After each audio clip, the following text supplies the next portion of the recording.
Hello. आज हम discuss करेंगे local of the particular maxima और minima. Young double slit experiment में पिछले वाले टॉपिक में हम डिस्कस कर चुके थे कि ब्राइट फ्रिंजेस कहाँ पे बनता है, जब हमारा पाथ डिफरेंस जो होता है वो जीरो होता है। ये पाथ डिफरेंस, ये पाथ और ये पाथ को अगर माइनस करें तो जीरो आ रहा था, जिसमें कि हमारा पाथ डिफरेंस जीरो था तो कंस्ट्रक्टिव इंटरफेरेंस बन रहा था। और कंस्ट्रक्टिव इंटरफेरेंस में हमारा मैक्सिमम मिल रहा था। मैक्सिमम मतलब लाइट जो है यहाँ पे पी पॉइंट पे ब्राइटनेस मिल रही थी। अब क्या करेंगे कि हम हर एक टॉपिक पे डिस्कस करने वाले कि कहाँ पे मैक्सिमम मिलेगा और कहाँ पे मिनिमम मिलने वाला है। तो इस केस में ये है जिसमें हम लोग फाइंड आउट करेंगे location of the maxima and the minima.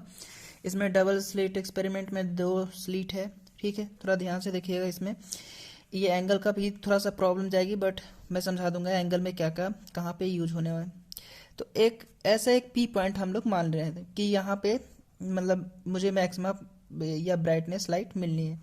तो पी पॉइंट पे अगर हम लाइट अगर प्राप्त करना है तो यहाँ से एक रेज ऑफ लाइट S1 से ये ट्रेवल करके जाएगा और ये S2 से ये लाइट ट्रेवल करके जाएगा और यहाँ से ठीक बीच Q पॉइंट से हम एक लाइन डॉटेड ड्रॉ कर दिए हैं।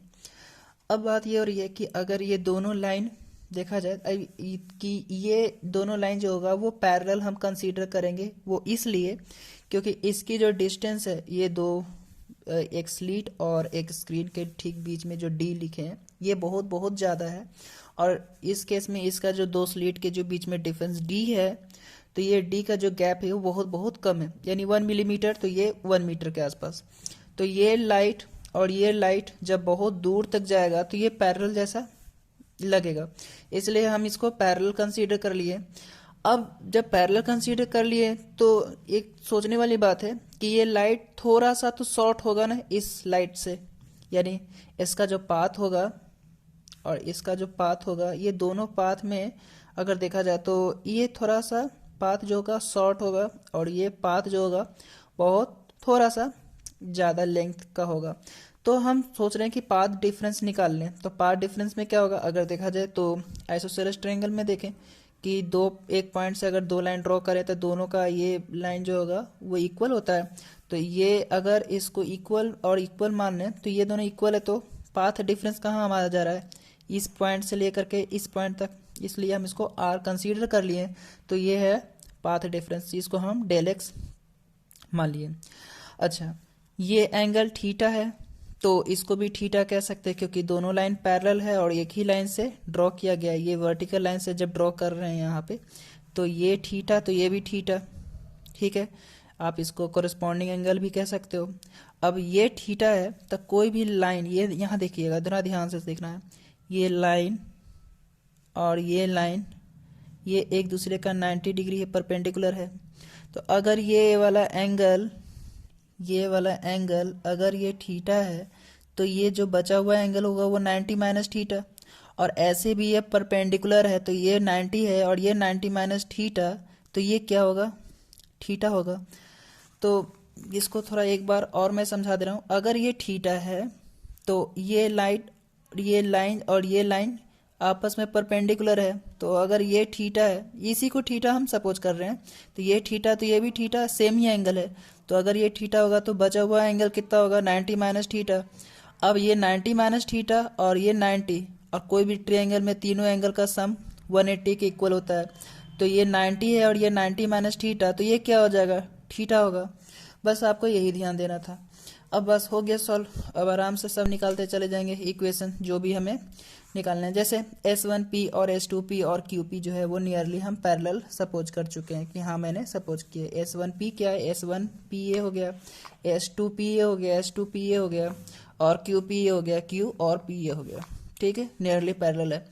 अब पाथ डिफरेंस, तो पाथ डिफरेंस क्या होगा, तो पाथ डिफरेंस H2R है।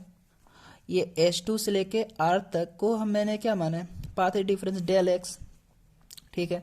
अब ट्रायंगल S1 S2 और R, S1 S2 और R ट्रायंगल में चलें तो इसमें क्या होगा, साइन थीटा लगा सकते हैं। अच्छा, साइन थीटा का फॉर्मूला क्या होता है, sine theta is equal to P upon H होता है, परपेंडिकुलर अपॉन हाइपोटेन्यूज होता है।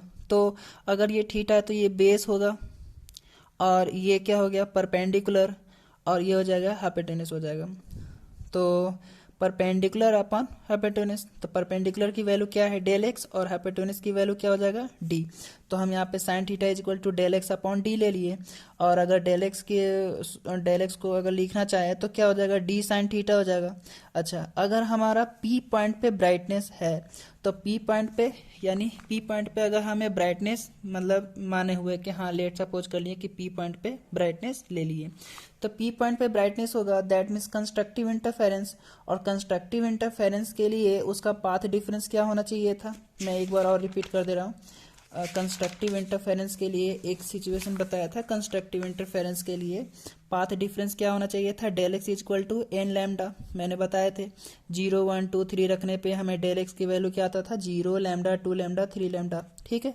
और तो डिस्ट्रक्टिव इंटरफेरेंस तो हम बाद में बताएंगे, पहले कंस्ट्रक्टिव इंटरफेरेंस का पाथ डिफरेंस क्या होना चाहिए, 0 लैम्डा 2 लैम्डा 3 लैम्डा और 4 लैम्डा। अब इस केस में 2 मिनट, अब इस केस में क्या होगा, यहाँ देखा जाए कंस्ट्रक्टिव इंटरफेरेंस, तो कंस्ट्रक्टिव इंटरफेरेंस में del X is equal to 0 lambda 2 lambda 3 lambda रखा। अब बात हो रही है कि कंस्ट्रक्टिव इंटरफेरेंस ही क्यों लें, क्योंकि हमें ब्राइटनेस की बात हो रही है ना, पी पॉइंट पे ब्राइटनेस पता करना है। तो पी पॉइंट पे ब्राइटनेस पता करना होगा तो हमें तो क्या लेना पड़ेगा, कंस्ट्रक्टिव इंटरफेरेंस का इक्वेशन ही लेना पड़ेगा। तो del X is equal to 0 lambda 2 lambda 3 lambda 4 lambda ऐसे लेके ले सकते हैं, लेकिन 0 नहीं लेंगे, क्योंकि 0 पे हम पहले ही बात कर चुके हैं कि 0 that means del X is equal to 0 P point पे यानी सेंटर पे क्या मुझे मिलता है, ब्राइटनेस मिलती है। सो हम 0 पे बात नहीं करेंगे, हम यहाँ पे कुछ और लेंगे, जैसे लैम्डा ले लेंगे, फिर 2 लैम्डा ले सकते हैं, 3 लैम्डा ले सकते हैं। तो पहले हम लैम्डा लेके बात करते हैं। तो del X is equal to D sine theta already निकाल चुके हैं कि del X is equal to D sine theta होता है। तो del X is equal to D sine theta is equal to lambda हो गया, और sine theta is equal to lambda upon D हो गया।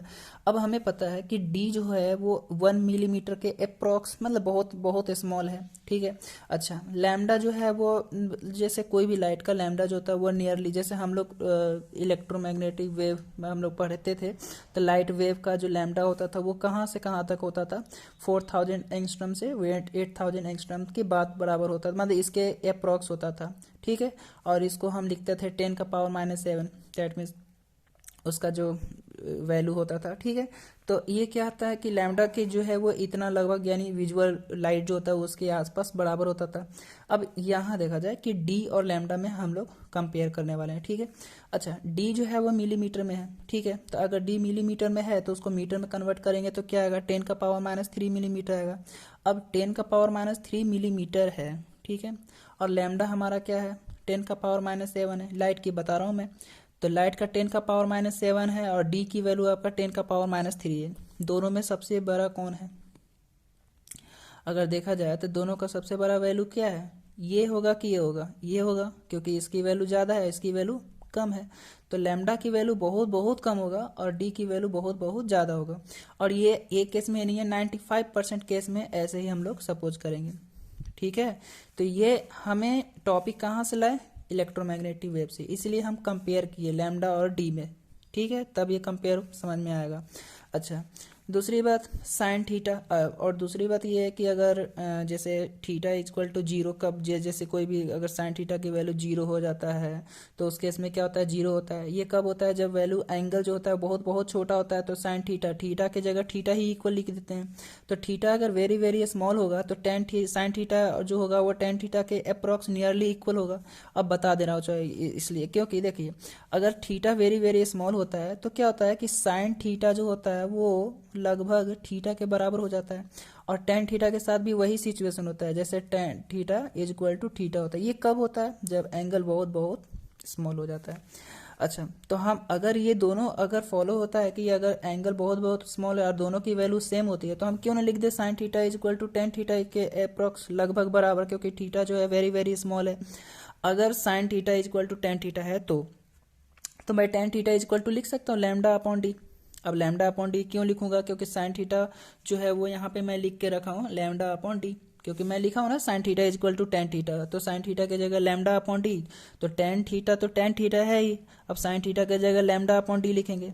एक और बात कर लेते हैं अपना, tan theta is equal to Y upon D लिखा हूँ। अब वाई अपॉन डी क्या है, तो देखा जाए कि टेन थीटा, अब थीटा यहाँ पे देखा जाए ये थीटा है, ठीक है। अब ये पूरे ट्रायंगल में टेन थीटा का फॉर्मूला लगा, ये वाला ये पूरा एक जो ट्रायंगल दिख रहा है क्यू पी और सी, तो क्यू पी सी में अगर ये tan थीटा है तो परपेंडिकुलर अपॉन बेस हो जाएगा, तब परपेंडिकुलर हमारा ये वैल्यू हो जाएगा y, जिसको हम यहाँ से यहाँ तक y सपोज किए हैं, और ये टोटल डिस्टेंस क्या था d है, कैपिटल D, इसलिए परपेंडिकुलर अपॉन बेस, तो परपेंडिकुलर अपॉन बेस क्या हो जाएगा y अपॉन d।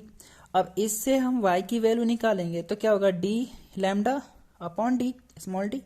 अब ये हमें क्या निकला, ब्राइटनेस का निकला, तो अगर y ब्राइटनेस, हम ब्राइटनेस पे ही बात हो रही थी, तो ब्राइटनेस की वैल्यू क्या हो जाएगा d लैम्डा अपॉन d हो जाएगी। अब ये तो एक की बात हो गई, मतलब कि हम 0 लैम्डा रखे थे, अब 2 लैम्डा रखेंगे तो क्या होगा, तो 2 रखेंगे तो क्या होगा, यहाँ पे 2 बात हो जाएगी, यहाँ 2 लैम्डा अपॉन d हो जाएगा। और कहाँ कहाँ होगा चेंज, यहाँ पे 2 लैम्डा अपॉन d हो जाएगा, यहाँ पे 2 लैम्डा अपॉन d हो जाएगा, यहाँ पे 2 आ जाएगी। तो यहीं पे डिस्कशन हम किए हैं। जैसे अगर सेकंड ब्राइटनेस की अगर बात करें तो क्या होगा, del X is equal to 2 lambda हो जाएगा, और D sine theta is equal to 2 lambda हो जाएगा, sine theta is equal to 2 lambda upon D हो जाएगा, tan theta is equal to 2 lambda upon D हो जाएगा, और टेन थीटा को हम लिखें ही वाई अपॉन डी, तो 2 लैम्डा अपॉन डी, तो ये क्या होगा सेकंड ब्राइटनेस के लिए 2 लैम्डा अपॉन डी। क्या हो रहा है यहाँ पे थोड़ा देख रहे हैं कि डी लैम्डा अपॉन डी वही का वही है, बस यहाँ पे नंबर चेंज हो रहा है। अगर मैं nth ब्राइटनेस फ्रिंजेस की बात करूं सेंट्रल ब्राइटनेस से, तो हम क्या लिख सकते हैं कि Y N brightness is equal to N D lambda upon D लिख सकते हैं भाई। अब यहाँ पे कोई भी नंबर रखोगे, जैसे 2 lambda 3 lambda 4 lambda 5 lambda 6 lambda 7 lambda कुछ भी रखोगे तो वो नंबर क्या होगा वहीं पे आ जाएगा, बाकी सेम तो वही का वही है। सो nth ब्राइटनेस के लिए हम एन लैम्डा का कॉन्सेप्ट लगाएंगे, ठीक है। तो अब हम ये तो ब्राइटनेस की बात हो गई, अब डार्कनेस की बात हो गई। तो डार्कनेस का क्या है सिचुएशन, तो डार्कनेस में हम लोग इस पर डिस्कस करेंगे कि डार्कनेस में हमें कहाँ मिलेगा। तो डार्कनेस में हमें कुछ ज़्यादा कुछ नहीं करना, बस डायग्राम वही है, यहाँ पे पार्ट डिफरेंस डेल एक्स है, थीटा यहाँ पे है, ठीक है। अब यहाँ पे कोई पी पॉइंट, अब मानेगा कि पी पॉइंट तो आप फिक्स करके रखे हो, जैसे मतलब कि अगर यहाँ पे पी पॉइंट पे अगर ब्राइटनेस था तो पी पॉइंट पे अगर ब्राइटनेस है तो फिर पी पॉइंट पे डार्कनेस कैसे होगा। तो मैं बता देना चाह रहा हूँ कि ये पी पॉइंट जो है वो वेरिएबल है, मतलब पी पॉइंट यहीं पे नहीं है कि हाँ भाई आप पी पॉइंट पे ब्राइटनेस निकाल दिए तो फिर वहीं पे आप डार्कनेस निकाल रहे हो, नहीं। पी पॉइंट कोई वेरिएबल है, जैसे आप पी पॉइंट यहाँ ले लो चाहे यहाँ ले लो, कहीं ले सकते हैं आप, ठीक है। इसको वाई सपोज कर रहे हैं, ठीक है। तो अगर डार्कनेस की बात करें, ठीक है, डार्कनेस की बात करें तो मिनिमा के लिए डिस्ट्रक्टिव इंटरफेरेंस होता है, और डिस्ट्रक्टिव इंटरफेरेंस के लिए del X is equal to lambda by 2, 3 lambda by 2, 5 lambda by 2। मैं बताया भी था कि कंस्ट्रक्टिव के लिए ये कॉन्सेप्ट लगता है और डिस्ट्रक्टिव के लिए ये लगाते हैं, ठीक है। अगर नहीं समझ में आ रहा है तो पिछला वीडियो में देख लीजिएगा, डिस्ट्रक्टिव और कंस्ट्रक्टिव इंटरफेरेंस का दोनों में डिफरेंस बिटवीन मैंने लगाए हैं, ठीक है। तो ये डिस्ट्रक्टिव इंटरफेरेंस का है, और वो जो पिछला वाला जो कॉन्सेप्ट था वो कंस्ट्रक्टिव इंटरफेरेंस का था। तो ये हो गया डेल एक्स। अच्छा, डेल एक्स को हम डी साइन थीटा भी लिख सकते हैं, ये ट्रायंगल ड्रॉ करके डी साइन थीटा, यहाँ पे ये थीटा है तो ये ट्रायंगल अगर ले ले तो क्या होगा, परपेंडिकुलर आप यहाँ पे टेंस होता है तो साइन थीटा तो ये हो जाएगा अपना डेल एक्स अपॉन डी हो जाएगा, ठीक है। तो इस केस में क्या हो जाएगा, del X is equal to D sine theta, और हम यहाँ पे यहाँ पे लैम्डा अपॉन 2 रख के देखते हैं, तो lambda upon 2 is equal to D sine theta. अच्छा, तो साइन थीटा क्या हो जाएगा, लैम्डा अपॉन 2d हो जाएगा, और हमें पता है कि लैम्डा जो है बहुत बहुत कम होता है d से, ठीक है।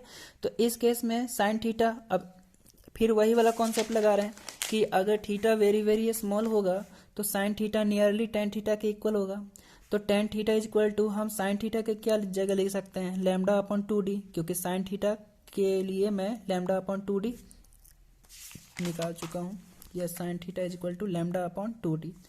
तो साइन थीटा के जगह पे लैम्डा अपॉन 2d और टेन थीटा को हम y अपॉन डी लिख ही रहे हैं। तो इस केस में क्या होगा कि y अगर वैल्यू निकालें, मतलब y डार्कनेस अगर निकालें तो क्या होगा, d लैम्डा अपॉन 2d हो जाएगा। अब यहाँ पे nth, अब बात करो यहाँ पे कि हम क्या यूज किए थे कि हमें ये डार्कनेस निकला, तो हम लैम्डा बाय 2 रखे थे।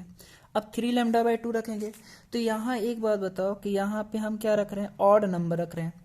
तो ऑड नंबर रख रहे हैं तो हमें ऑड का ही कॉन्सेप्ट चलेगा यहाँ पे, यानी डी लैम्डा बाई 2 हो जाएगा। अच्छा 2d तो नीचे रहेगा, यहाँ पे ऑड नंबर चलेंगे, तो ऑड नंबर के लिए 2n-1 D lambda upon 2d हो गया।